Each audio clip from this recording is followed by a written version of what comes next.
네, 치면상한가 특이점으로 먼저 시작해 보도록 하겠습니다. 먼저 오늘의 지수부터 같이 살펴보실까요? 코스피는 1.12% 상승하면서 2,484포인트군요.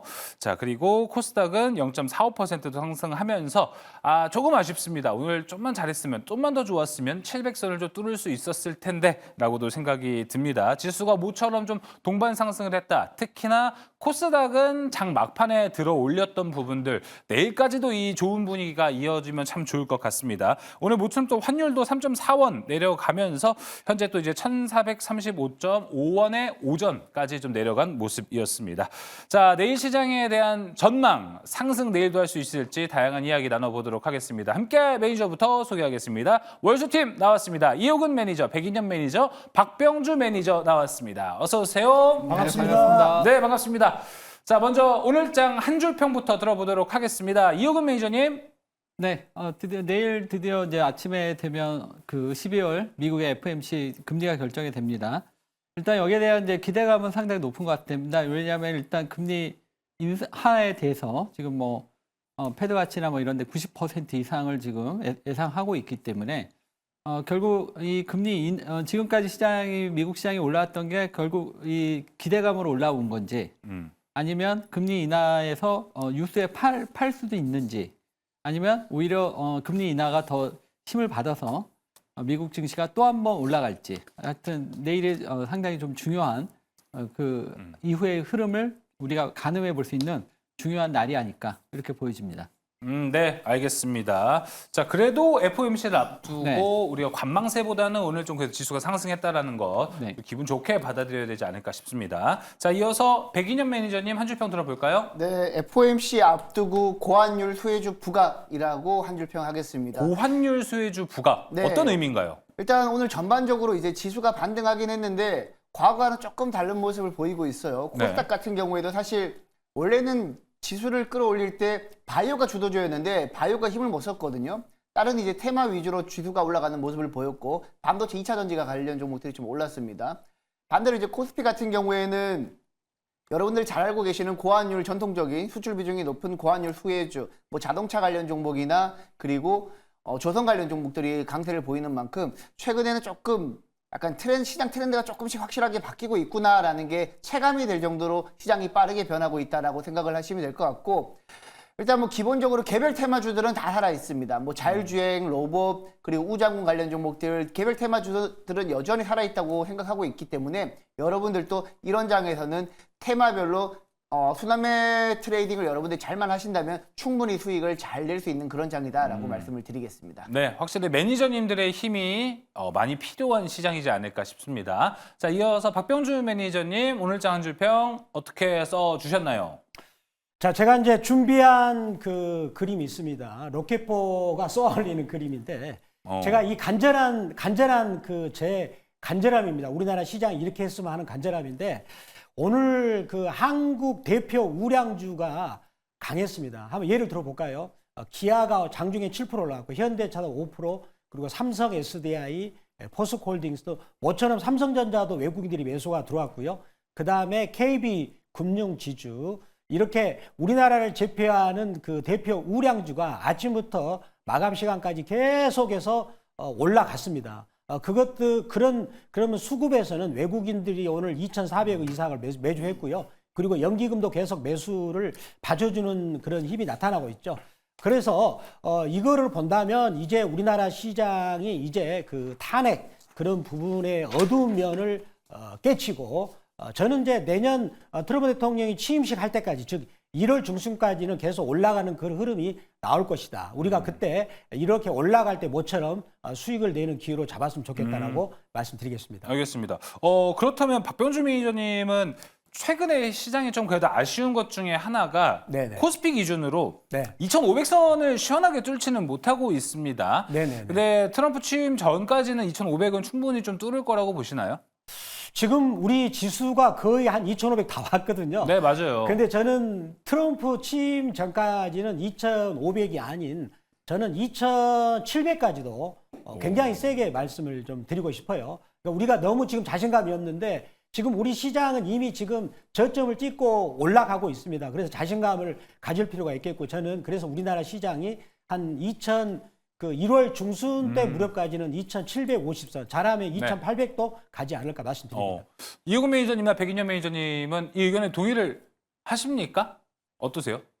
일단 기본적으로 뭐 개인적으로는 가면 좋죠. 근데 네. 우리 시장이 최근에 2,500을 참 뚫기가 쉽지가 않았습니다. 맞습니다. 사실 이제 과거 이제 트럼프 집권할 때 자꾸 말씀을 드리는데 1기 때도 처음에는 이제 미국 지수가 막 오르니까 우리나라 지수도 함께 오르다가 트럼프가 중국을 본격적으로 견제하는 과정에서 우리나라 반도체 관련 종목들도 무너졌고 전체적으로 우리 국내 증시가 좀 안 좋았거든요. 네. 그리고 이번에 탄핵 비상계엄 이전에도 우리 지수는 사실상 우하향하는 모습이었습니다. 경제가 그만큼 안 좋다는 얘기인데 일단 뭐 비상계엄 이전 수준보다 더 올라가고 있는 건 사실입니다. 기대감은 가져도 되겠지만 그래도 아직까지 주도 테마 뭐 바이오라든지 반도체가 뚜렷하게 살아나고 있지 않기 때문에 조금은 저는 보수적인 관점에서 개별 테마 위주로 네. 트레이딩을 하셨으면 좀 더 낫겠다라고 말씀을 드리겠습니다. 하지만 여기에서 그래도 좀 주도 섹터, 뭐 자동차나 반도체 쪽에서 반등이 좀 강하게 나온다면 그때는 또 우리가 진짜 2,600, 2,700도 한번 바라볼 수 있지 않을까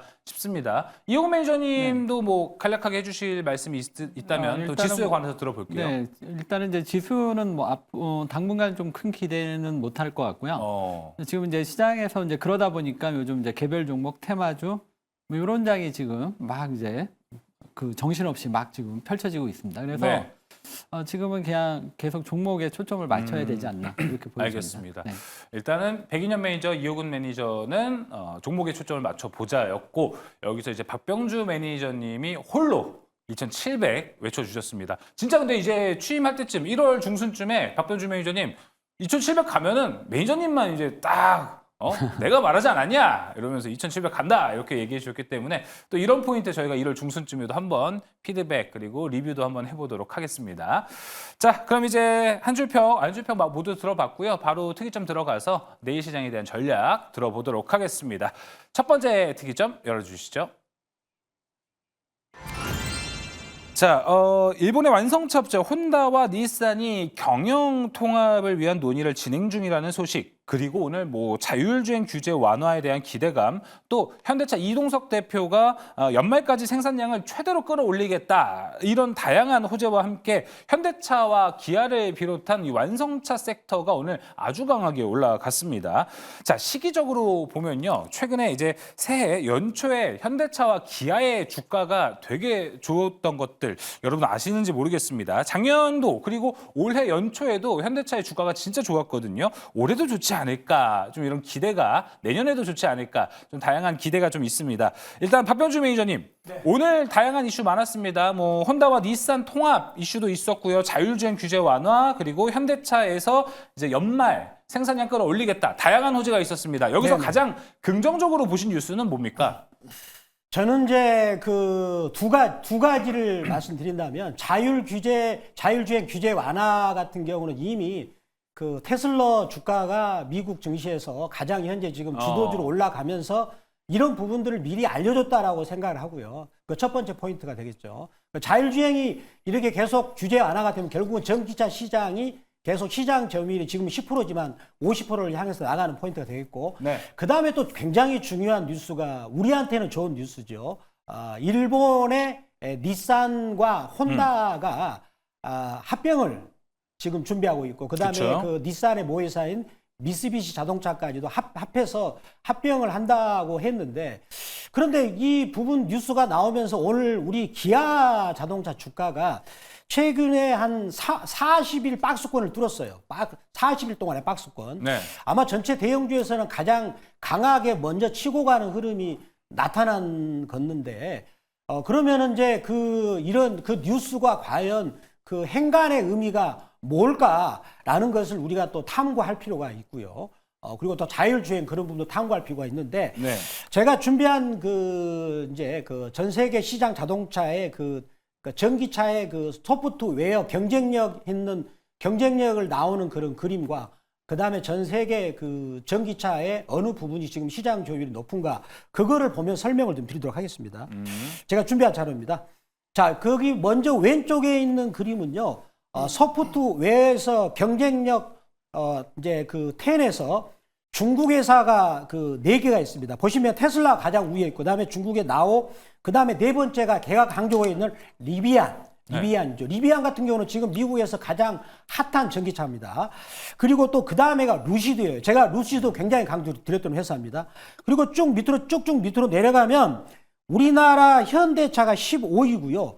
그다음에 일본이 16, 일본 혼다가 16위, 닛산이 19위입니다. 도요타는 저기 아래입니다, 지금. 그래서 그 전기차만 놓고 보면은 이제 그냥 그 몸통으로 찍어내는 기술인데 거기에 가장 중요한 게 이제 소프트웨어 기술입니다. 소프트웨어는 또 그 자율주행 그 기술과 또 연결이 되거든요. 그래서 자율주행과 소프트웨어 기술이 없는 전기차는 깡통이나 마찬가지인데 지금 그런 어떤 그 위기감, 지금 앞으로 전기차 시장 점유율은 지금은 전체 차종에서 10%가 되지만 나중에 2025년부터는 전기차가 대중화가 되고 2030년 가면 이제 우리 디젤 기관차는 단종이 시작되거든요. 그러면 결국은 전기차가 이제 대세가 되는데 그런 중차대한 어떤 변곡점에서 지금이 굉장히 중요한 변곡점으로 생각됩니다. 2025년이 여기서 닛산과 혼다가 합병을 해서 자기들의 부족한 면을 타파한다는 것은 역으로 놓고 본다면 우리나라 현대차하고 기아한테 거기 기술이 위에 있거든요. 현대차 기아는 지금 플랫폼을 완성을 했어요. 그래서 소프트웨어도 강화하고 있는데 그래서 우리 현대차 기아차한테는 오히려 좋지 않는가. 즉 걔들이 구조적으로 합병한다는 것은 자기들의 약점을 드러내는 거니까. 그래서 그게 긍정적으로 되고 있고요. 그다음 오른쪽을 보면 지금 국가별로 그 중국이 그 작년에 보면 2022년입니다. 580만 대를 생산했어요. 가장 압도적이죠. 그런데 거기서 업체로 보면 테슬라가 지금 1등이 그다음 BYD 이렇게 되죠. 그다음에 다행으로 우리나라 현대차가 또 다음 순위를 차지하고 있습니다. 그래서 지금 이제 정리를 해본다면 오늘 현대차하고 기아가 특히 기아가 전체 대형주에서 가장 강하게 치고 갔던 이런 부분들은 지금 일본의 전기차가 지금 더군다나 도요타 같은 경우는 전 세계에서 자동차를 제일 많이 판매하는 회사입니다. 연간 1157만 대고요. 그 다음에 이제 폭스바겐이 927만 대인데, 그래서 그렇게 가장 기존의 디젤 기관을 가장 많이 판매하는 이런 일본의 자동차 업체들이 전기차 부분에서는 좀 약점을 들이놓고 있다. 그런 부분들은 우리나라 자동차한테는 굉장히 좋은 호재가 되고요. 또 더불어서 또 현대차하고 기아가 또 중국에다가도 투자를 본격적으로 집행한다 그러죠. 네. 그래서 중국 시장도 노리는 그런 부분을 본다면 현대하고 기아의 오늘 상승은 정말 우리들한테 의미 있는 어떤 내년 초까지 우리나라 증시의 주도주가 뭔가를 보여주는 중요한 지표가 되지 않을까라고 말씀드리겠습니다.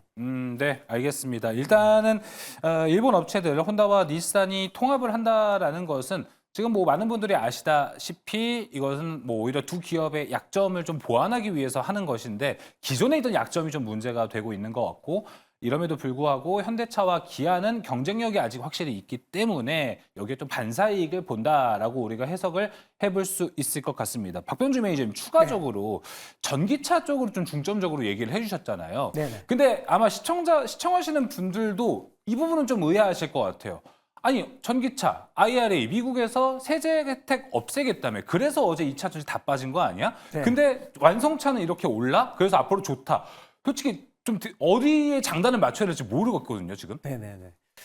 근데 이제 저는 이럴 때 제가 지난 시간에도 했지만 시세는 시세한테 물어봐라. 자, 무슨 얘기죠? 예. 그런 이제 어느 쪽으로 판단하기 힘들 때는 결국은 주가가 어디 쪽으로 쏠려서 가는가. 이게 결국은 시세는 시세한테 물어봐라는 말이 되거든요. 그럼 하나 더. 네. 현대차랑 기아는 오늘 모처럼 올라갔습니다. 네네네.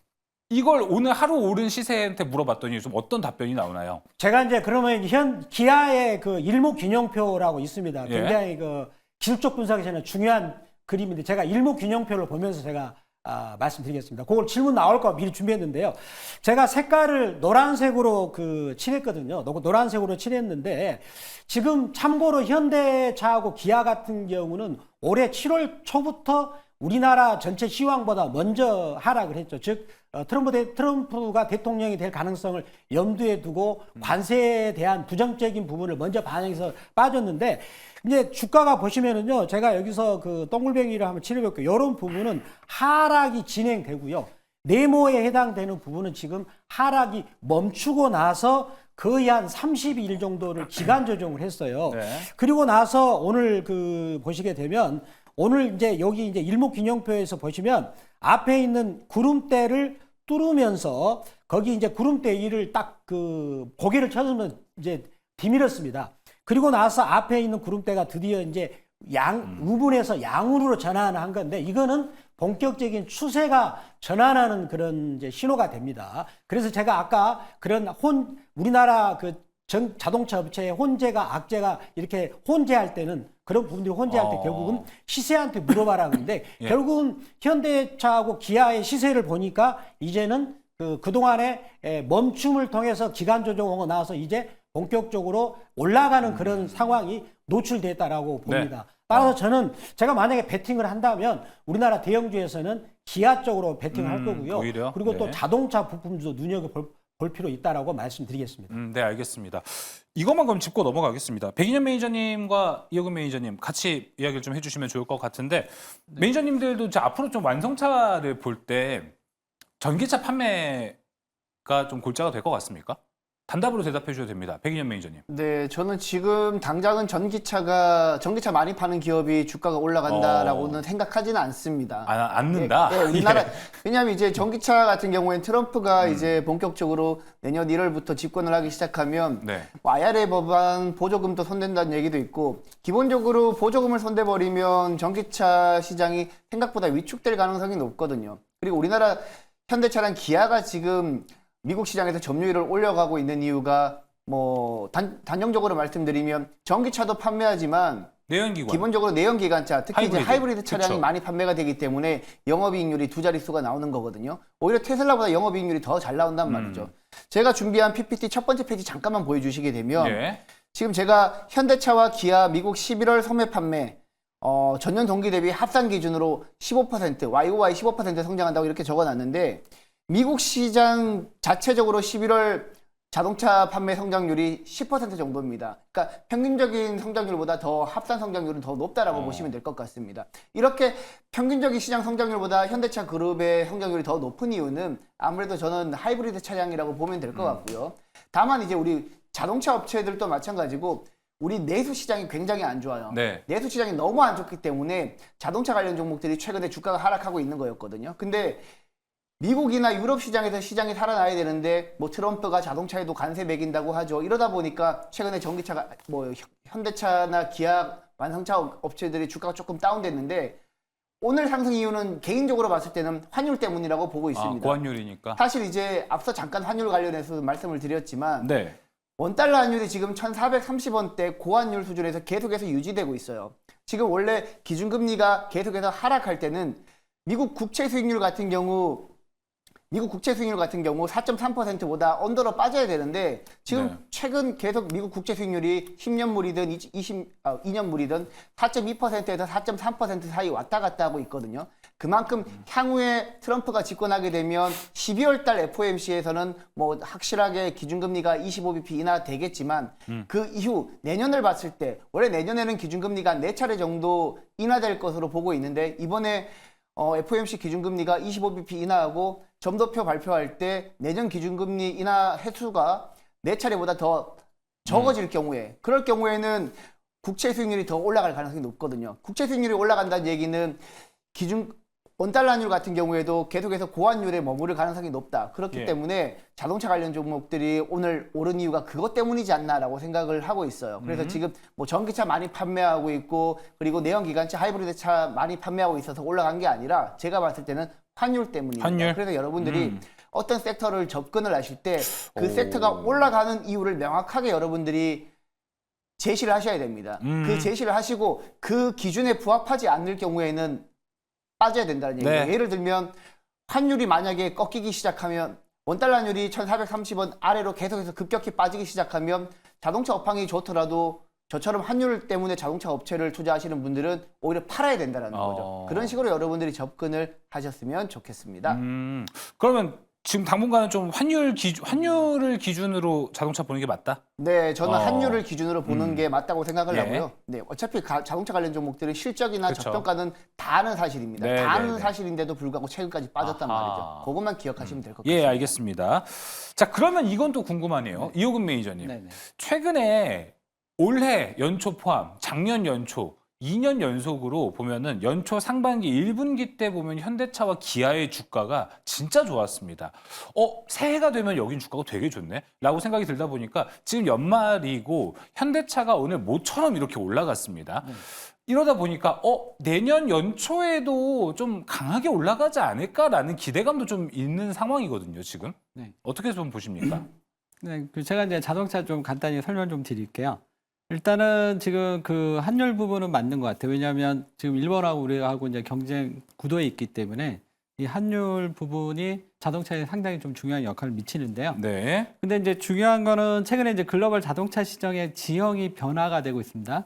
왜냐면 폭스바겐 그룹이 지금 상당히 어렵다고 그래요. 그리고 그 일본의 닛산하고 혼다가 또 어려워서 지금 합병하고 있죠. 이렇게 된 가장 큰 이유는 뭐냐면 결국 전기차의 등장 이렇게 보셔야 될 것 같아요. 그리고 지금 테슬라가 지금 일론 머스크가 지금 IRA 그 보조금 주면 안 된다 이렇게 지금 하고 있습니다. 왜냐하면 테슬라는 이미 지금 보조금 없이도 내연기관하고 어느 정도 이제 경쟁이 될 만큼의 지금 경쟁력을 갖고 있거든요. 그렇다 보니까 그리고 우리 혹자는 이렇게 얘기합니다. 현대차가 이렇게 성장성도 좋고 이렇게 이익도 잘 버는데 왜 이렇게 밸류가 낮냐?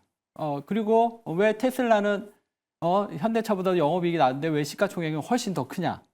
결국은 이제 지금 현재 그 내연기관으로 버는 거는 결국 이제 미래 성장성이거든요. 밸류도 안 쳐준다는 거죠? 아니요, 그러니까 성장성. 그러니까 이제 그 테슬라는 전기차를 많이 팔기 때문에 밸류가 높은 거고. 그니까요. 네. 그 다음에 내연기관 쪽은 지금 이게 이제 어쨌든 하향 산업이기 때문에 지금 이걸 돈을 잘 벌고 있다. 이거는 별 의미가 없다는 거고. 결국은 이제 앞으로 이제 전기차를 누가 잡느냐 이게 중요할 거 같고. 결국 지금 테슬라가 이 부분을 지금 자기네가 장악하기 위해 전기차는 곧 자율주행으로 넘어가는 거거든요. 그런 측면에서 지금 테슬라는 이 경쟁 업체들이 진입하는 걸 막기 위해서 IRA가 없어지는 걸 원하고 있고, 그렇다 보면 이제 테슬라가 거의 이제 그리고 이제 지금 독일 같은 경우 내연기관 그렇게 잘 맞는데 왜 전기차로 넘어갈까요? 왜냐하면 이제 앞으로 그 자율주행으로 가야 되기 때문에 이러한 시대적 흐름이 있기 때문에 지금 테슬라가 현대차보다도 영업이익이 낮은데도 높은 주가를 유지하는 이유고, 결국은 지금 현대차가 이렇게 돈을 많이 벌어도 낮은 밸류가 나올 수밖에 없는 이유고. 네. 그러니까 요 포인트를 좀 잘 보셔야 될 것 같고, 그렇지만 그래도 우리 현대차 그룹이 그래도 좀 경쟁력이 있다는 거는 오래전부터 전기차 쪽을 준비를 많이 했어요. 그래서 좀 미국 진출이 조금 늦어져서 그런데 결국 테슬라가 지금 어느 정도 이제 경쟁력을 갖고 있기 때문에 이 IRA 없이도 어느 정도 하고 있고, 마찬가지로 현대차 그룹도 테슬라 정도는 아니지만 어느 정도 이 전기차 나에서 경쟁력을 갖고 있거든요. 그래서 IRA가 없더라도 나름 현대차 기아 그룹은 잘 어느 정도는 유지를 할 거고, 지금 이제 가장 문제가 되는 게 이제 일본 업체죠. 일본은 좀 천천히 이거를 이제 천천히 하려고 지금 그 되게 이제 시점을 늦췄는데, 만약에 이제 보조금이 이런 도움이 없으면 전기차로 나갈 때 상당히 어려움을 겪을 수 있습니다. 그래서 결국은 현대차, 기아 그 자동차를 볼 때는 전기차로 누가 빨리 나가서 자율주행으로 가느냐, 이게 이제 포인트가 되는 것 같고, 현대차는 그래도 나름대로 여기에 대한 준비가 좀 돼 있기 때문에 오히려 가장 이제 강력한 경쟁 상대 일본하고도 이길 수 있다 이렇게 보여지거든요. 예. 그리고 뭐 이제 하이브리드 같은 경우는 지금 유럽 같은 경우는 내년에 이제 그 탄소 배출권 규제가 들어가면 아마 하이브리드는 이제 그 생존할 수가 없어요. 근데 미국은 이제 트럼프가 있으니까 그나마 좀 유지가 될 텐데, 요 하이브리드는 이제 잠깐 이제 반짝하는 거고. 올해 좀 반영이 됐죠, 그게. 네. 결국은 이제 이 전기차를 어느 속도로 빨리 나가느냐. 이게 이제 결국 자동차의 핵심이 되지 않겠냐. 네. 그렇게 보고 있습니다. 그럼 이호구 매니저님 네. 입장도 좀 의견도 생각을 해보면 박병준 매니저님과 좀 어느 정도 일맥상통한다. 네. 앞으로 전기차를 얼마나 잘 생산하고 판매하는지가 중요하고 네. 조금 더 나아가서 마지막 퍼즐인 자율주행까지 완성을 시키는 기업이 조금 더 주가가 잘 갈 것이다라고 이야기를 했습니다. 하지만 그럼에도 불구하고 우리가 좀 걸리는 거는 트럼프 2기 시대인데 와 여기서 전기차를 잘 파는 회사라고 생각한다면은 뭐 당연히 지금 테슬라밖에 없지만 거기에 그래도 테슬라가 1등으로 치고 올라간다면 좀 따라갈 수 있는 거는 그래도 현대차와 기아가 잘 준비했기 때문에 여기에 대한 수혜도 우리가 기대를 해볼 수 있지 않을까 이렇게 좀 정리를 해볼 수 있을 것 같습니다. 자 그럼 이호구 매니저님 단답으로만 내일도 현대차, 기아 그리고 자동차 부품 섹터 내일도 잘 갈 것 같으세요? 일단은 그 지금 사실 대형주가 이렇게 올라오기 쉬운 장은 아니에요. 지금 장이. 그래서 제가 딱 잠깐만 딱 얘기를 못 드리지만 현대차가 결국 장기적으로는 올라간다. 네. 이렇게 보여집니다. 그래서 그러니까 뭔가 지금 색깔이 바뀐 건 아니네요. 네, 그리고 아까 박병주 매니저님이 일목균형표 차트를 보이면서 잘 설명을 드렸는데 차트는 올라갈 차트예요. 예, 네. 알겠습니다. 자, 알겠습니다. 그러면은 여기서 추가적으로 자동차 섹터는 이런 상태인데 박병주 매니저님이 보셨을 때 이럴 때 우리가 자동차 부품주까지 봐야 되나라고 생각이 들 때거든요. 지금 자동차 부품주까지 좀 보는 거 어떻게 생각하세요? 제가 이제 그 테슬라 테슬라가 왜 잘 나가는가 간단히 부연 설명하고 그러면 전기차 부품주까지 설명드리겠습니다. 자동차 부품주. 예, 그렇습니다. 그거 연결이 되니까요. 네. 그러면 테슬라가 왜 그 우리 현대차나 뭐 이 도요타나 이런 회사들보다 시가총액이 큰가?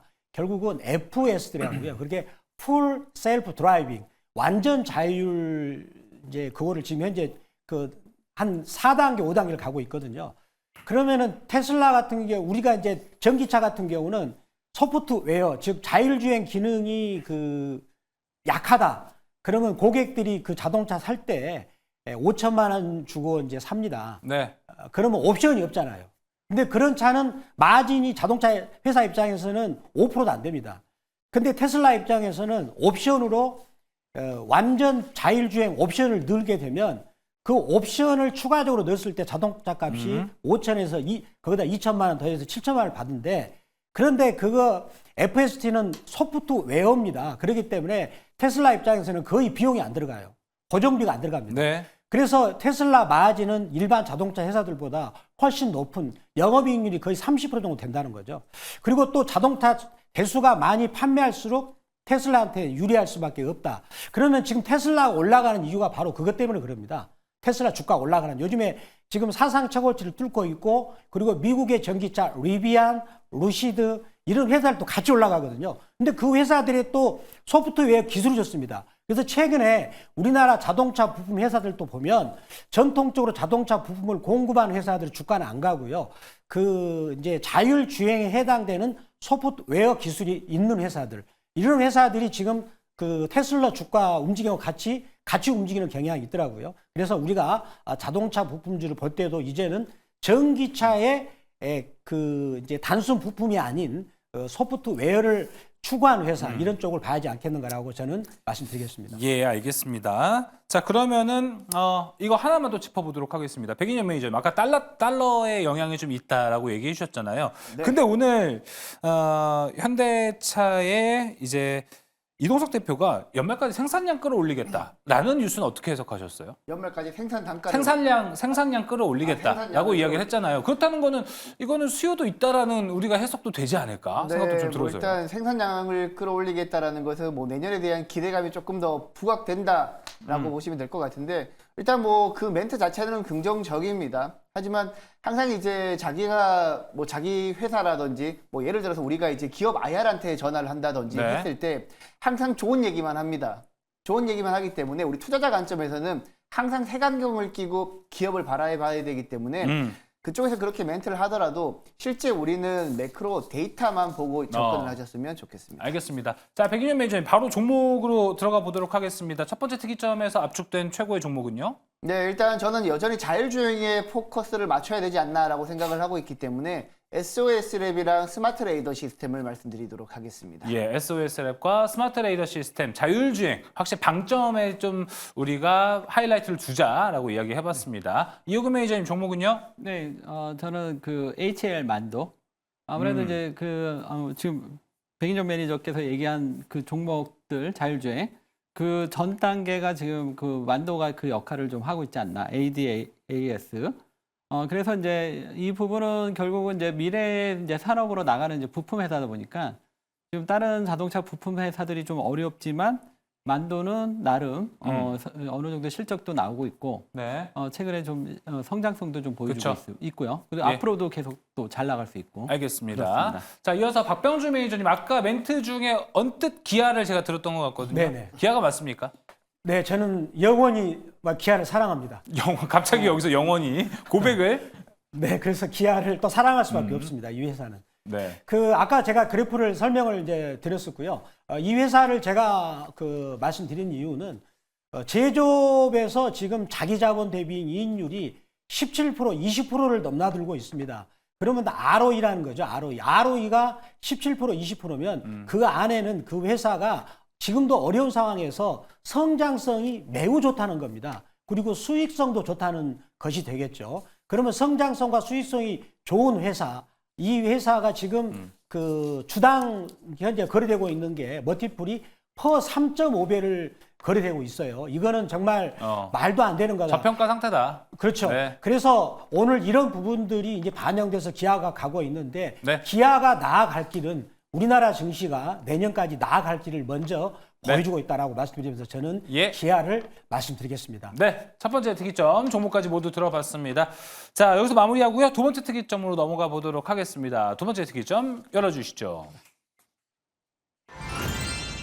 자, 유리기판 이야기를 한번 해보도록 하겠습니다. 안 그래도 이제 지난 주말부터 그리고 월요일 특이점 이 시간에도 우리가 브로드컴 관련해서 와 이제 유리기판의 시간도 오고 있나라고 이야기했었는데 아무래도 월요일에 수치면상한가 보신 분들 되게 혜택 많이 보시지 않으셨을까 생각도 들어요. 월요일 날 이제 백인현 매니저님 그리고 이호근 매니저님 에이징랜드를 이야기했던 게 제가 어렴풋이 좀 기억이 나가지고 그때 이제 IP 디자인하우스 강조를 해주셨습니다.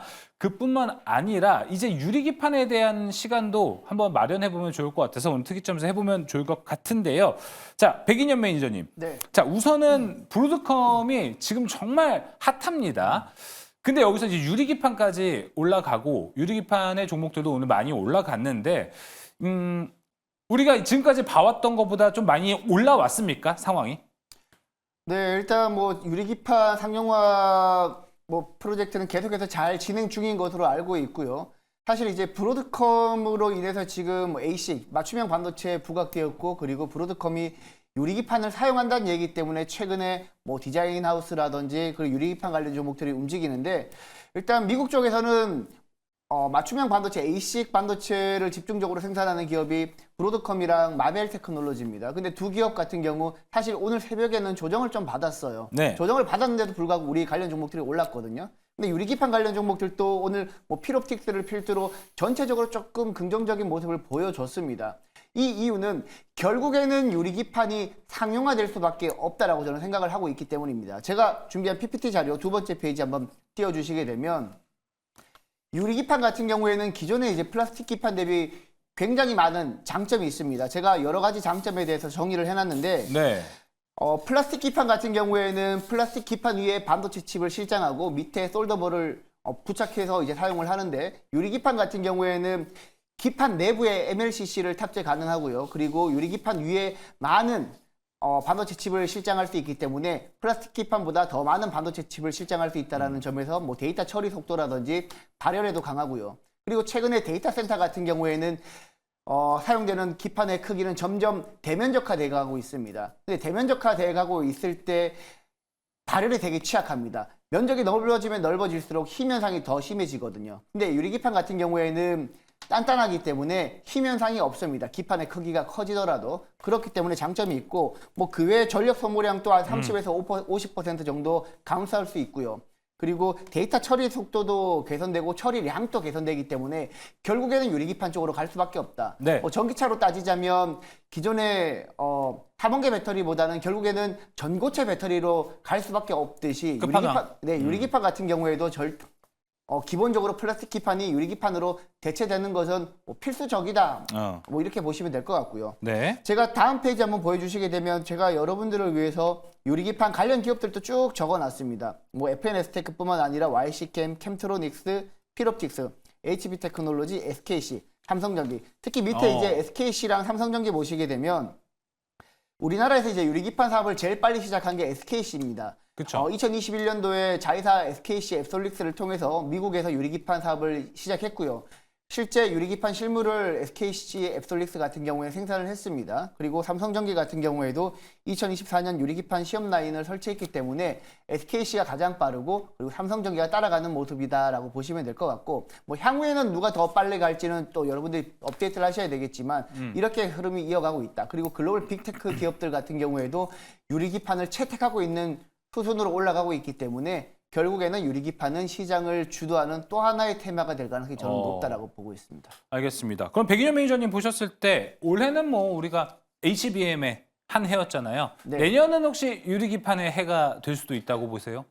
기본적으로 해를 거듭하면 거듭할수록 액침 냉각이랑 유리기판에 대한 중요도는 더 커질 가능성이 높다라고 봐요. 적어도 생성형 AI 시대가 본격적으로 도래하고 그 성장폭이 지금처럼 유지된다라고 가정했을 때 유리기판이랑 액침 냉각 그리고 맞춤형 반도체 쪽은 계속해서 성장할 가능성이 높고 뭐 그 외에도 최근에 칩넷, CXL 뭐 이런 관련 종목들도 맞아요. 최근에 다 오르고 있거든요. 그런 측면에서 봤을 때는 내년에도 동일한 키워드 쪽으로 순환매가 돌 가능성이 높다라고 저는 보고 있습니다. 네, 알겠습니다. 이호근 매니저님은 이 질문에 대해서 좀 어떻게 생각을 하십니까? 유리기판이요? 네. 유리기판이 이제 앞으로 하나의 이제 대세죠. 그래가지고 지금 이번에 앱솔릭스인가요? 앱솔릭스가 지금 얼마 전에 우리나라 애널리스트를 다 초대해가지고 그 공장을 한번 견학을 시켰어요. 예, 한 2달 전쯤에 네. 이슈가 있었죠. 예, 이게 이미 우리는 다 준비해 놨다. 그리고 그 회사가 이제 SKC가 이제 단독으로 투자한 게 아니라 미국의 그 반도체 장비 회사하고 같이 이제 합작으로 만든 기업이거든요. 그래서 이제 충분히 지금 이제 이 유리기판이 개화가 되면 지금 SKC의 그 자회사는 이 부분에 있어서 좀 상당히 지금 주목을 받고 있고요. 아까 백인현 매니저님께서 너무 잘 설명을 해줬어요. 그래서 뭐 간단하게 이제 말씀을 드리면 이제 이 AI로 가게 되면서 이제 반도체가 일단 전력을 많이 쓰게 되고 그 다음에 열이 많이 발생되잖아요. 그래서 지난번 엔비디아의 뭐 칩이 열이 약간의 문제가 있었다 그래가지고 한번 주가가 빠진 적이 있었거든요. 근데 이런 부분들을 결국 이제 해결하려면 결국 유리기판 쪽으로 가야 되고 지금 이제 AI 반도체 때문에 지금 뭐 전력기기 주들 막 급등하잖아요. 왜냐하면 그만큼 전력 소모가 많기 때문에. 근데 이런 부분들, 그러니까 네. 지금의 이 부분들이 가지고 있는 약점 때문에 결국 이쪽으로 이제 넘어갈 수밖에 없지 않나 이렇게 보고 있고요. 예. 그래서 SKC가 이제 가장 주목되고 있고 오늘 시장에서 이제 하나 포인트를 우리가 잡아볼 필요가 있을 것 같아요. 어떤 포인트죠? 오늘 오른 종목들을 보시면 필옵티스 이런 소위 말해서 레이저 쪽 관련주들이 좀 더 강세를 보였다. 레이저. 네, 그런 측면에서 일단은 우리가 이제 이 유리기판 쪽에서 SKC를 보던가 아니면 레이저 관련 장비 쪽이 좀 더 우리가 관심을 가지시면 좋지 않을까 네. 이렇게 말씀드리겠습니다. 레이저 쪽 네. 투자 전략까지 이야기를 좀 해주셨습니다. 박병주 매니저님한테도 이 유리기판을 만약에 본다면 어떤 투자 전략을 좀 가져가는 게 좋을지 궁금합니다. 왜냐하면 엔비디아는 뭐 유리기판 한다 이런 얘기 사실 없었는데 갑자기 이제 새롭게 떠오르는 슈팅스타 브로드컴이 뭐 유리기판 한다라고 하니까 이것도 좀 솔깃솔깃하거든요. 네. 종목이 되게 많습니다. 생각보다 네. 어떤 좀 투자 전략 가져가는 게 좋다고 보세요?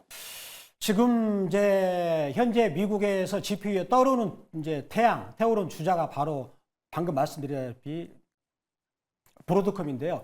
자, 이 브로드컴이라는 회사는 애플 그리고 구글 그리고 오픈 AI 이 회사들하고 이미 동맹을 맺어가지고 2027년부터는 공급하기로 지금 이미 계약이 된 상태라고 나왔습니다. 그런데 이 브로드컴이 바로 앞으로 내년부터 유리기판을 사용하겠다 그런 말을 했거든요. 그렇다면 결국은 이제 엔비디아의 차세대 주자 브로드컴이 유리기판으로 가겠다 했다는 것은 이제 유리기판이 대세로 간다는 말이고요. 그러면 유리기판 이전에 기판이 있습니다. 그게 FPGA인데 그렇죠. 거기에 FCPGA에 해당되는 제가 종목을 하나 보여드릴게요. 어떻게 시대가 흘러가고 있는가. 심텍이라는 회사를 보겠습니다.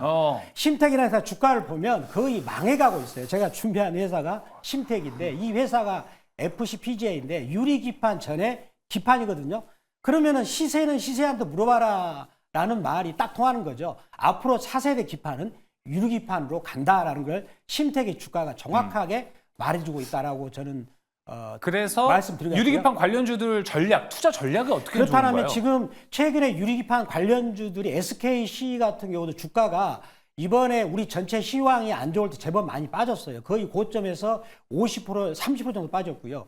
그 다음에 필옵티스나 이런 종목도 주가가 좀 빠졌는데 이제 이번 그 12월 달부터 다시 돌리고 있는 부분이 나타나고 있습니다. 그래서 유리기판에 관련된 가장 그 직접적으로 이제 그 매출액과 그 다음에 또 그 뭡니까 대형 메이저한테 공급할 수 있는 스케줄이 있는 회사 네. 그런 회사들은 12월 달부터 적극적으로 공략할 그런 포인트가 되겠다라고 말씀드리겠습니다. 네, 알겠습니다. 자, 일단 SKC가 중심으로 어떻게 잘 끌고 가느냐 이게 좀 유리기판에서는 중요한 포인트가 될 것 같습니다. 조금 이제 우리가 유리기판만 이야기를 해봤는데 월요일부터 이 브로드컴이 이 만든 반도체 또 다른 새로운 이제 메인스트림이 나오기 시작했는데 여기 유리기판 포함되고요. 그리고 오늘도 좀 상승세가 나왔습니다. 조금 근 이틀 동안만큼은 안 올라갔지만 뭐 디자인하우스, IP 쪽도 상당히 지금 좋은 흐름을 보여주고 있는데 이게 다 이제 브로드컴이 만들어낸 흐름이란 거죠. 백인현 매니저님 봤을 때 현재로서는 유리기판, 뭐 디자인하우스, IP 이런 애들 중에서 어디가 제일 좋다고 보세요? 일단 당장의 주가 퍼포먼스는 최근까지는 디자인하우스나 IP, 팹리스 업체들이 더 좋고 앞으로도 단기적으로는 더 좋을 거라고 생각을 합니다. 근데 유리기판 관련 종목들은 조금 긴 추세로 봤을 때는 유리기판 관련 종목들이 실제로 실적이 더 빨리 나올 거라고 저는 보고 있어요. 네. 우리 실제 IP 반도체 IP라든지 팹리스라든지 디자인하우스 업체들이 실제 실적이 제대로 나오고 있는 기업들은 아직까지는 그렇죠. 많이 없거든요. 근데 유리기판이 조금 더 상용화가 빨리 된다라고 봤을 때 그쪽에서는 본격적으로 뭐 유리기판 검사 장비라든지 뭐 다양한 측면에서 실적이 더 빨리 나올 거라고 보고 있기 때문에 장기적으로는 유리기판 그리고 단기적으로는 아직까지는 IP 디자인하우스 팹리스 업체가 조금 더 잘 나올 거라고 보고 있습니다. 단기적으로는 팹리스, 디자이너스, IP 보고 좀 장기적 관점은 유리기판이다라고 이야기를 했습니다. 이호근 매니저님 생각은 어떠세요? 네, 아까 제가 이제 말씀드렸듯이 전반적으로 아까 지금 백인현 매니저에 저도 이제 동의를 하는데 동의합니다. 왜냐하면 이제 그 IP라든가 디자인하우스 쪽은 많이 빠졌기 때문에 지금이 어떻게 보면 이제 수급장이잖아요. 약간 테마주들 막 급등하고 그런 어떤 이제 개인들이 주도하는 장이다 보니까 이렇게 많이 빠진 것만큼 매력적인 종목도 없다. 네, 그래서 단기적으로는 지금 이제 IP라든가 네. 뭐 디자인하우스 이런 종목들이 계속 주목받을 수밖에 없고. 그렇지만 이제 내년으로 넘어가게 되면 아무래도 이제 유리기판이 하나의 이제 기술의 트렌드로 등장하면서 이쪽에 한번 스포라이트로 확 받을 가능성이 있거든요. 네. 그래서 지금부터 계속 우리 유리기판 종목들에 대해서는 준비를 해 나가야 된다 이렇게 보고 있습니다. 알겠습니다. 그럼 유리기판 우리가 어떻게 준비를 해 나가야 되는지 종목을 통해서 들어보도록 하겠습니다. 박병주 매니저님, 유리기판 본다면은 우리가 장기적 관점에서 유리기판 본다면 어떤 종목을 보는 게 좋을지 압축해서 들어볼게요. 네, 저는 이제 필옵티스라는 종목을 말씀드립니다. 필옵틱스. 이 종목은 SKC하고 직접 거래를 하는 회사고요. 지금 네. 우리나라에서 유리기판 관련해서 가장 메이저는 바로 SKC가 되겠죠. 자, 그러면 제가 이 종목을 그 필옵티스를 그래프로 간단히 보여드리겠습니다. 결국은 저는 시세한테 물어보겠습니다. 그래프를 짧게 설명드리겠습니다. 보시면 연봉이 지금 양봉이거든요. 윗꼬리로 지금 왼쪽에 있는 매물을 다 소화했죠. 그리고 지금 분기봉을 딱 보니까 아주 기가 막힌 그림이 나왔습니다. 2분기, 3분기하고 4분기 때 아래꼬리를 달면서 아래꼬리 매물을 다 소화했습니다. 이런 차트가 이제 내년에 가기 시작하면 본격적으로 직전 고점도 향해서 가는 그 그림이라고 볼 수 있겠고요. 그 다음에 주봉에서도 이번 주에 갭 상승 이런 양봉 형태가 나왔습니다. 이거는 유리기판에 관련 어떤 흐름에 대해서 좀 굉장히 강력한 호재가 나왔다고 저는 인식을 하면서 자, 유리기판 관련해서 필옵틱스 이 종목을 말씀드리겠습니다. 네, 유리기판 필옵틱스 하나의 종목 이야기했습니다. 이어서 백인현 매니저님 종목은요? 네, 저도 마찬가지로 이제 유리기판으로 패키징 패키징된 반도체를 커팅하는 장비를 생산하는 필옵틱스 좋게 보고 있고요. 그리고 이제 SKC 자회사 앱솔릭스의 유리기판 검사 장비를 공급하는 HB 테크놀로지. HB 테크놀로지는 아직까지 주가가 바닥에서 움직이진 않았거든요. 그렇기 때문에 여러분들이 관심 가지고 한번 보셨으면 좋겠습니다. 알겠습니다. 필옵틱스와 HB 테크놀로지까지 이야기가 나왔고요. 자, 이어서 이호근 매니저님. 네, 저는 이제 SKC 그다음에 태성 이런 거 좋게 보는데 한 종목을 딱 찍으라면 노체 시스템즈. 로체 시스템즈. 네, 노체 시스템즈 같은 경우는 이제 커팅 그라스 커팅 관련 주로서 가장 이제 최초로 이 부분에 이제 진출했던 기업이고요. 이 회사가 이제 주목받는 거는 올해 실적이 지금 상당히 좀 잘 나오고 있고 내년에 더 잘 나오고 있고 그런 가운데 여기에 이제 유리 기판까지 날개를 단다면 말 그대로 날개를 달 수 있고 최근에 이 종목이 그 거래량이 많이 지금 유동성이 많이 축소됐어요. 그래서 거래량이 좀 적은데 그만큼 기관 쪽에서 많이 갖고 있다는 얘기고 네. 이 종목은 이제 어느 정도 분위기가 형성이 되면 좀 한번 급등할 수 있는 종목이다. 이렇게 말씀드리겠습니다. 알겠습니다. 종목 다 들어봤습니다. 근데 박병주 매니저님, 네. SKC 얘기 많이 해주셨잖아요. 네. 근데 왜 탑픽 종목에는 SKC가 아닙니까? SKC 제가 이제 필옵티스가 좀 더 날렵하게 가는 성향이 있습니다. 아, 좀 가벼워서 그렇다? 네, 그렇습니다. SKC는 좀 무겁잖아요. 그래서 필옵티스를 말씀드렸습니다. 알겠습니다. 백윤현 매니저님, 이호근 매니저님도 같은 생각이세요? 네. SKC가 없길래. 네, 지금 아. 네. 먼저 말씀하시죠. 아니 지금 장이 그 종목장이에요. 그러니까 아무래도 작을수록 더 잘 가더라고요. 네, 그런 개념입니다. 백윤현 매니저님은요?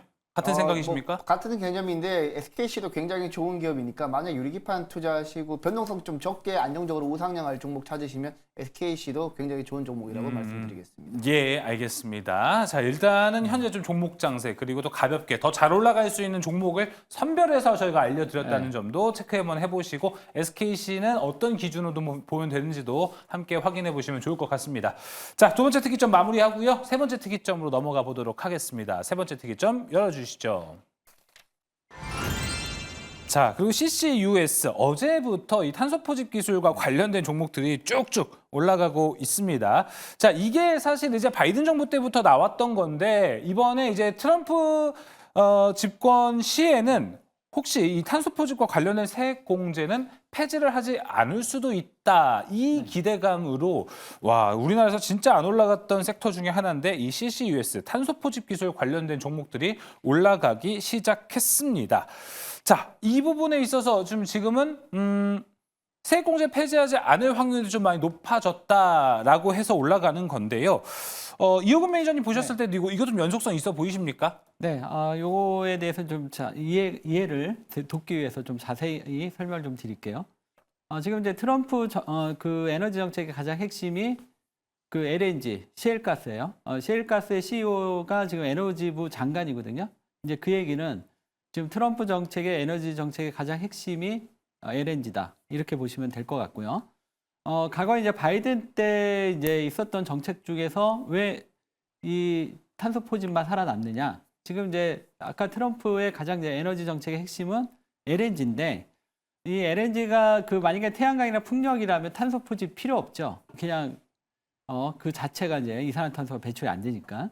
근데 이제 그 지금 트럼프 정책에 있어서 이 LNG가 되게 되면 그 LNG 자체가 완전히 청정은 아니거든요. 거기에 이산화탄소가 그러니까 석탄이나 석유에 비해서 좀 덜 발생한다는 거지 발생이 되기 때문에 이러한 점들을 보완하기 위해서는 이 탄소 포집이라는 이 부분이 반드시 좀 필요하게 될 것 같고요. 그러면서 아무래도 이 트럼프의 에너지 정책과 맞물려서 탄소 포집을 어쨌든 이 태양광이나 풍력으로 확 넘어가지 못한다면 트럼프 정부 이 임기 동안은 탄소 포집을 우리가 봐야 되지 않냐 이렇게 말씀드리겠습니다. 네, 알겠습니다. 바이든 정책임에도 불구하고 자, 이제 트럼프와 관련된 이 기존 화석 연료 여기 지금 뭐 예를 들어서 옥시덴탈 페트롤리움이라든지 다양한 기업들도 탄소 포집 기술을 지금 채택을 하고 있기 때문에 연속적으로 좀 가게 될 가능성도 있다라고 이야기를 해줬습니다. 자, 그러면은 이거 한번 OX 확인해 볼까요, 매니저님들? 이 탄소 포집 과연 이거 좀 장기적으로 봐야 될까? 아니면은 지금 일단 일시적인 테마로 봐야 될지에 대한 이야기 이거 좀 들어보도록 하겠습니다. 장기적으로 보신다. O 들어주시고요. 단기 테마다 X 들어주시면 좋을 것 같습니다. OX 확인해 볼게요. 하나, 둘, 셋. X가 하나입니다. 단기 테마는 백인현 매니저 그리고 박병주 매니저, 이호근 매니저는 조금 길게 봐도 된다라고 이야기를 했는데 자 그럼 백인현 매니저님 단기 테마 뭐 기업이 따라오는 기업들이 많이 없다라는 걸로 좀 해석을 할 수 있을까요? 아니 사실 이제 트럼프가 코멘트하기 전에 탄소 관련 종목들은 계속해서 낙폭을 엄청나게 키웠었습니다. 네. 근데 이번 코멘트 한 번 때문에 탄소 관련 종목들이 추세적으로 우상향한다라고 보기는 조금 어렵고요. 그럼에도 제가 X를 들긴 했지만 사실 원래 세모를 들까 했었습니다. 왜냐하면 트럼프 같은 경우에는 기존의 전기 에너지보다는 기존의 전통적인 에너지, 그쵸. 뭐 석유라든지 가스 쪽을 집중적으로 키울 텐데 석유라든지 가스 쪽을 키우면서 동시에 탄소 중립을 이루기 위해서는 결국에는 탄소 포집 기술이 발달이 돼야 되거든요. 그런 측면에서 향후에 관련 테마가 더 부각될 수 있긴 하겠지만 지금 당장 오늘 하루 올랐다고 해가지고 지속적으로 우상향할 수 있을 거라 확신하는 건 조금 성급하지 않나라고 생각합니다. 네, 알겠습니다. 반면에 또 이제 박병주 매니저님은 O를 들어줬습니다. 우리가 뭐 최근 한 2달, 3달 동안 트럼프 트레이딩을 그렇게 봤으면 CCUS 이거 충분히 또 앞으로 달려갈 수도 있겠다. 장기적 2달, 3달도 볼 수 있을 것 같다라는 생각이 들기도 합니다. 그렇죠? 네네네. 제가 이제 탄소 포집에 대해서 지금 개념 정리를 제가 준비한 자료를 가지고 보여드리겠습니다. 개념 정리를 또 하는군요. 아까 이호근 제가 매니저가 이제 해줬는데. 그 네. 그림으로 보여드릴게요. 그림으로. 예. 이제 바로 이해하게. 그러면 금방 이해가 되니까요. 제가 준비한 그림이 있습니다. 짧게. 바로 보시면 이해가 되실 겁니다. 보시면 요거 그림이 바로 탄소 포집의 그림입니다. 지금 보시면은 그 탄소 배출할 때 그걸 이제 포집을 하죠. 그 다음에 압축해서 배달하고 그 다음에 그걸 이용하는 그런 건데 요게 나온 배경이 뭐냐면 2050년까지 이제 탄소 중립을 하자는 거죠. 이산화탄소가 없도록 지구 온난화 현상을 막자는 거 아니겠습니까? 그게 이제 주요한 목적인데 그러면 바이든 정부에서 탄소 포집에 대해서 IRA법 안에 그 세제를 공제해주는 그런 정책을 취했습니다. 그래서 지금 탄소 포집과 가는 것은 2050년을 향해서 우리가 그 탄소 중립이라는 거대한 목적을 향해서 가는 그 이제 막 걸음마가 됩니다. 따라서 장기적으로 저는 이거를 볼 수 있다는 그런 관점이고요. 지금 우리나라 기업들도 지금 포스코홀딩스나 일부 기업이 하고 있는데 그다음에 그 일부 기업들이 하고 있지만 가시적으로는 실적으로 드러나고 있지 않습니다. 그래서 우리가 단기적으로는 이제 물론 봐야 되겠지만 좀 장기적인 관점에서 볼 필요 있다라고 말씀드리겠습니다. 네, 알겠습니다. 장기적으로 본다. 그러면 제가 이호근 매니저님 반론을 하나 해보겠습니다. 자, 이 CCUS 바이든 정부 때에도 한 2년 전에는 제가 탄소 포집, 탄소 배출권 관련주들 해서 올라갔던 종목들이 일부 있었고 정말 단기적인 테마였던 것도 기억이 납니다.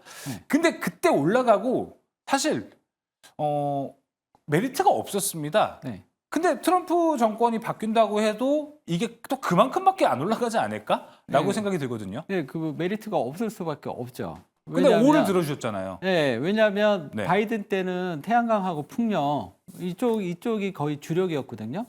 그러면 탄소 포집을 할 이유가 없죠. 태양광 풍력에서 이산화탄소가 나오질 않는데. 그래서 아마 바이든 때는 그렇게 주목을 못 받았는데 이제 트럼프로 넘어가게 되면 주목을 받을 수밖에 없죠. 그러니까 그 이산화탄소 이제 배출권에 대해서 이제 계속 뭐 트럼프의 때 강하게 들어가지는 않겠지만 어느 정도 이제 유럽 같은 경우도 그 규제가 들어가는 이러한 지금 이제 시대로 들어가기 때문에 이 지금 트럼프가 하는 뭐 LNG 자체도 이산화탄소 이 포집이 해야 되기 때문에 오히려 태양광 풍력이 없어짐으로써 탄소 포집이 더 주목을 받을 수밖에 없고 그리고 어떻게 보면 트럼프 시대 가장 어떻게 보면 친환경 쪽에서 가장 그 핵심적인 부분이 될 것 같다. 오히려 이제 태양광하고 풍력은 약간 쇠퇴하겠죠. 바이든 때는 그쪽이 부각이 됐지만. 근데 그런 측면에서 보신다면 아마 트럼프 때 우리가 꼭 놓치지 말아야 된다. 이렇게 말씀드리겠습니다. 오히려 바이든이 만든 정책이지만 트럼프 정부에서 조금 더 부각이 될 수 있는 게 CCUS 탄소 포집일 수도 있다라는 이야기입니다. 자, 그럼 여기서도 이제 종목들이 상당히 많습니다.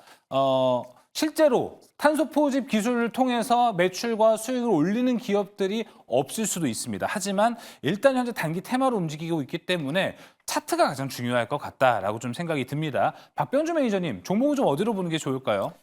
저는 이제 오늘 그래도 그 탄소 포집과 관련된 종목 중에서 에코바이오. 자, 에코바이오가 나름대로 그래도 윗골이 달린 양봉을 만들었어요. 오늘 다른 회사들은 전부 다 갭 상승을 만들어 놓고 음봉으로 해서 다 팔아먹었는데 이 종목은 그 현재 윗골이 달린 양봉으로 만들어서 그만큼 매수의 힘이 있다는 것이고요. 이 회사는 또 탄소 포집과 직접적인 건 아니지만 바이오 가스와 매립 가스를 활용해서 전기 가스 및 그 부분의 신재생 에너지를 만들고 있기 때문에 약간 연관은 있다라고 보고요. 국내에서는 SK 그룹과 그다음에 포스코 그룹 이런 데에서 지금 탄소 포집과 관련된 계속 기술을 현재 그 활용을 해서 적극적으로 지금 시장에 나아갈 준비를 하고 있다는 것을 말씀드립니다. 네, 알겠습니다. 에코바이오 들어봤고요. 백인현 매니저님은 어느 종목이 괜찮다고 보세요? 네, 저는 어제 이제 급등하고 오늘은 한 3% 정도 오른 에어레인 말씀드리도록 에어레인. 하겠습니다. 네, 에어레인 같은 경우에는 이제 최근에 상장한 종목이고요. 기체 분리막 전문 업체인데 탄소 포집 시장이 커지면 커질수록 결국에는 수혜를 받는 종목이기 때문에 에어레인이 아마 추세를 탈 때 갈 것 같고 차트 잠깐만 보여주시게 되면 예. 만약에 이제 에어레인 같은 경우는 만약에 탄소 포집 관련 이슈가 소멸되면 빠질 겁니다. 빠질 건데 만약에 탄소 포집 이슈가 소멸되지 않는다면 여러분들이 한 14,800원 정도 부근에서 한번 1차 매수하셨다가 조정받으시면 추가 매수하시면서 조금 모아가셨다가 만약에 튈 때 그때 여러분들 차익 실현하는 전략으로 접근하시면 좋을 것 같습니다. 14,800원. 네, 14,800원대 1차 매수하고 더 떨어지면 한 14,000원 부근에서 2차 매수하신 다음에 네. 튈 때 매도하시면 예. 될 것 같습니다. 14,800원 기억하시면 좋을 것 같습니다. 에어레인 들어봤고요. 자, 이호근 매니저님. 네, 저는 유니드 준비해봤습니다. 음. 일단 아까 오늘 오른 종목들을 보면 좀 테마주들이 좀 많았어요. 그래서 사실 이거 괜히 잘못 들어간 테마 아니냐 이렇게 생각할 수도 있는데 유니드는 장기 투자해도 되는 종목입니다. 왜 그러냐면 이 탄소 포집을 하기 위해서는 이제 그 화학원소 갈륨이 필요한데 유니드가 세계 1위의 갈륨 화학 업체입니다. 그래서 앞으로 만약에 이제 탄소 포집이 이제 그 전성 시대가 열리면 이 유니드의 이 칼륨이 상당히 많은 매출과 수요가 발생될 것으로 보여지고 있기 때문에 이 장기 투자로도 유니드는 적합하다 이렇게 말씀드리면서 펀더멘탈로 보신다면 유니드를 꼭 보시면 좋겠습니다. 네, 유니드까지 이야기 모두 들어봤습니다. 자, 오늘 세 가지 특이점에 대한 이야기 모두 나눠봤습니다. 이 외에도 뭐 다양한 이슈, 다양한 섹터에 대한 이야기 나눠봐야겠죠. 이호근 매니저님, 어디서 네. 이야기 좀 나눌 수 있나요? 네. 제가 뭐 장 끝나자마자 10시에 이제 공개 방송이 있고요. 제가 어제 필옵틱스 딱 얘기했는데 오늘 급등하더라고요. 오늘 또 다음 종목 준비되어 있습니다. 네, 제2의 필옵틱스, 제2의 유리기판 이호근 네. 매니저가 딱 집어준다고 합니다. 무료 방송에서 확인해 보시면 좋을 것 같고요. 자, 이어서 백인현 매니저님. 네, 저는 내일 아침 8시에 유튜브에서 백인년 매니저 검색하시면 무료 방송을 하고요. 제가 최근에 이제 무료 방송에서 자율주행은 SOS랩 엄청 많이 말씀을 드렸는데 어제 상한가 근처까지 급등을 하고 오늘 이제 굉장히 많이 급등을 했었죠.